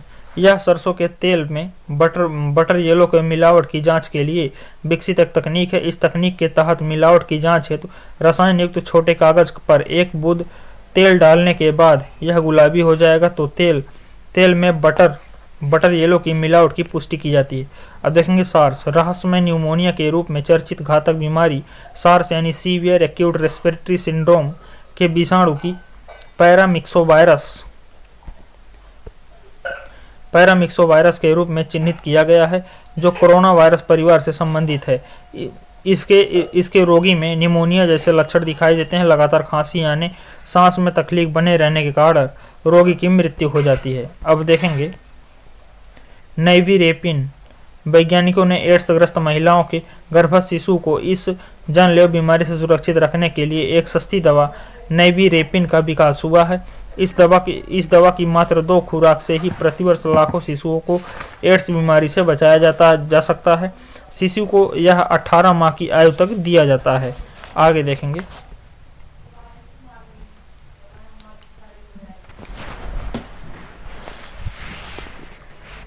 अमेरिकी बहुराष्ट्रीय कंपनी मोनोसांटो ने कृषि जगत में विकास के लिए कीट प्रतिरोधी क्षमता वाले कपास का बीज तैयार किया है। उसने बैसिलस थूरिजीनियसिस बीटी जीवाणु को इसके लिए कपास में अंतरित किया है। यह बायोटेक्नोलॉजिकल रिसर्च की मदद से आलू, टमाटर, सरसों के कीट प्रतिरोधी बीज तैयार कर लिए गए हैं। अब देखेंगे हाइब्रिडोमा तकनीक का विकास 1975 ईस्वी में डॉक्टर मिलस्टोन, कोस्टर एवं जर्मे द्वारा किया गया है। इस तकनीकी द्वारा एक कॉलोनी प्रतिरक्षियों का वाणिज्यिक उत्पादन किया जाता है। टर्मिनेटर बीज जेनेटिक इंजीनियरिंग द्वारा तैयार किया गया एक ऐसा बीज है जिसके अंकुरण से पौधे तो तैयार होते हैं, किंतु उनसे अंकुलक्षण बीज का उत्पादन नहीं होता है। आगे देखेंगे इको मार्क उन भारतीय उत्पादों को दिया जाता है जो पर्यावरण के लिए अनुकूल होते हैं। यह भारत सरकार के पर्यावरण एवं वन मंत्रालय के द्वारा दिया जाता है। टेस्ट ट्यूब बेबी तकनीक के जनक प्रोफेसर सर रॉबर्ट एडवर्ड्स 1925 से 2013 थे, जिन्होंने कैम्ब्रिज विश्वविद्यालय की एक प्रयोगशाला में 1968 में इस तकनीक का आविष्कार किया था। तत्पश्चात 1978 में इनके निरंतर प्रयास के फलस्वरूप ओल्ड हेड जनरल अस्पताल में लुइस ब्राउन नामक प्रथम टेस्ट ट्यूब बेबी का जन्म हुआ। इसके लिए एडवर्ड्स को 2010 में चिकित्सा के क्षेत्र में नोबेल पुरस्कार से सम्मानित किया गया है। डॉक्टरों द्वारा प्रयुक्त होने वाली स्टेथोस्कोप, जिसे आला भी कहते हैं, ध्वनि तरंगों के अध्यारोपण के सिद्धांत पर कार्य करता है। इस यंत्र के माध्यम से डॉक्टर हृदय तथा फेफड़ों के रोगों की पहचान करते हैं। आगे देखेंगे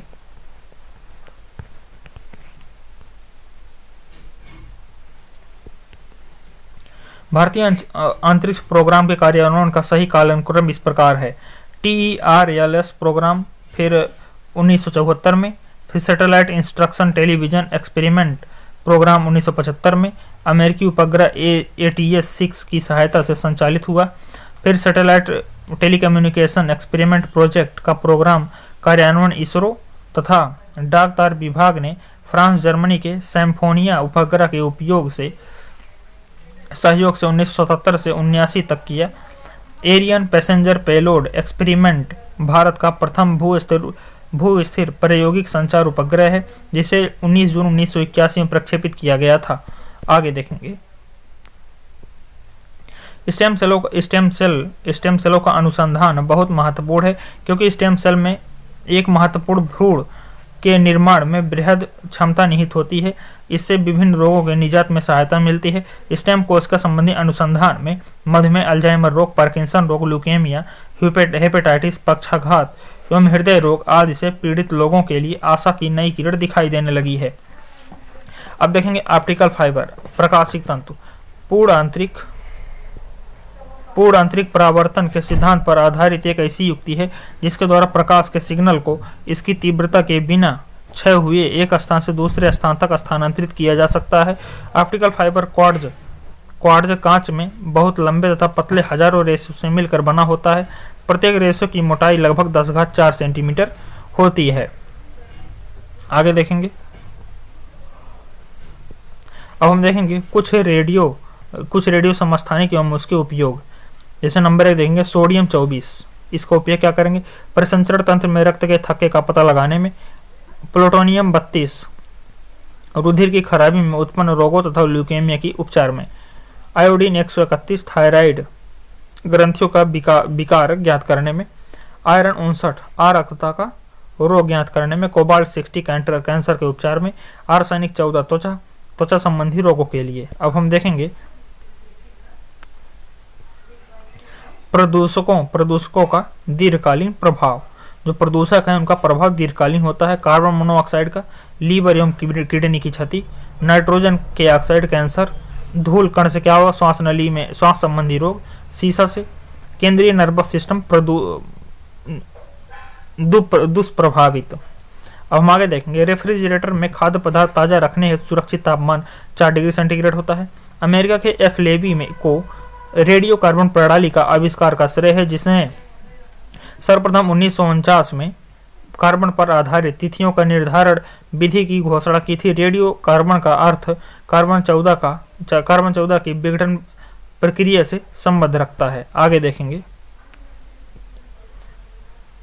व्यक्तियों की जेनेटिक स्तर पर पहचान में इस्तेमाल तकनीक को ही ENN फिंगरप्रिंट अथवा डीएनए प्रोफाइलिंग कहते हैं। डीएनए प्रोफाइलिंग टेक्नोलॉजी से जले हुए अथवा पहचान में न आने वाले मृत शरीरों का भी पहचान किया जा सकता है। डीएनए प्रोफाइलिंग के लिए मुख्य रूप से जैविकीय नमूने की जरूरत पड़ती है। जैविकीय नमूने में खून के धब्बे, जड़ सहित बाल का टुकड़ा, बीर त्वचा कोशिकाएं, मुख पर रखा कपड़ा, लार, अस्थिमज्जा अथवा किसी ऊतक की कोशिकाएं शरीर में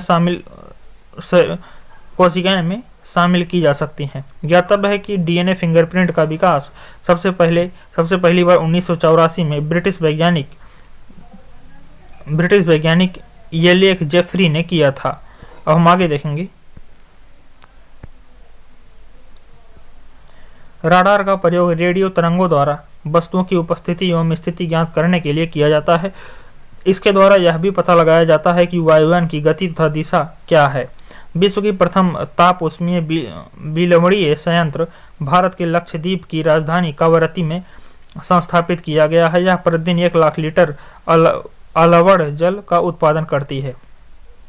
कैसनी नासा द्वारा शनि एवं उसके उपग्रहों के अध्ययन हेतु प्रक्षेपित रोबोटिक अंतरिक्ष यान है। आगे देखेंगे।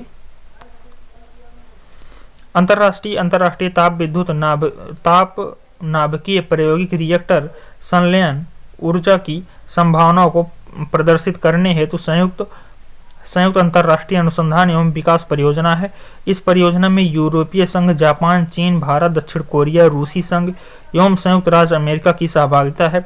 यह परियोजना दक्षिण फ्रांस कद्रास नगर में है। तो दोस्तों, ये पूरा चैप्टर आज कंप्लीट हो गया है। तो दोस्तों सेशन अच्छा लगा हो सेशन को लाइक शेयर एंड सब्सक्राइब कर दीजिए और बेल बटन को प्रेस कर लीजिए और हमारे टेलीग्राम चैनल सरस्वती क्लासेस 01 से जरूर जुड़े, जिससे वीडियो की नोटिफिकेशन आपके पास सबसे पहले पहुंचे और प्रत्येक वीडियो की PDF भी आपके पास सबसे पहले पहुंचे। तो चलिए दोस्तों अगले वीडियो में मुलाकात करते हैं। Thank you.